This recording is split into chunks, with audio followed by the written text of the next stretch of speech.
সকালবেলা ঘুম থেকে উঠে দেখি রান্নাঘরে তোড়জোড় শুরু হয়েছে। তো যথারীতি গিয়ে উপস্থিত হলাম রান্নাঘরে, গিয়ে শুনলাম বাবার বলে খুব ইচ্ছে হয়েছে আমার দুই গোপাল এবং রাধা মাধবকে পিঠে তৈরি করে দেবে। তাই জন্যই মা সকালবেলা স্নান টান করে পিঠের আয়োজনে ব্যস্ত হয়ে পড়েছে।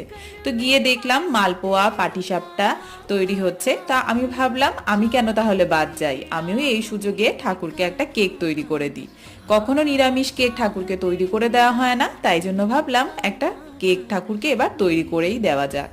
আর তারপর কেকের সরঞ্জাম দিয়ে সবকিছু রেডি করে আমি চলে এসেছিলাম ঠাকুর পুজো করতে। মোটামুটি আমার সম্পূর্ণভাবে কমপ্লিট হয়ে গেছে সাজানো গোছানো।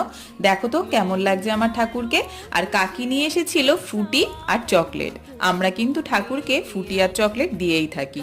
তো দেখো এরকম সুন্দর করে দুই থালা ভর্তি করে মা কিন্তু পিঠে তৈরি করে দিয়েছে আমার গোপালদের জন্য। তো ভোগ রেডি করে এখন আমি পুজোয় বসলাম। তোমাদের ব্লগটা কেমন লাগলো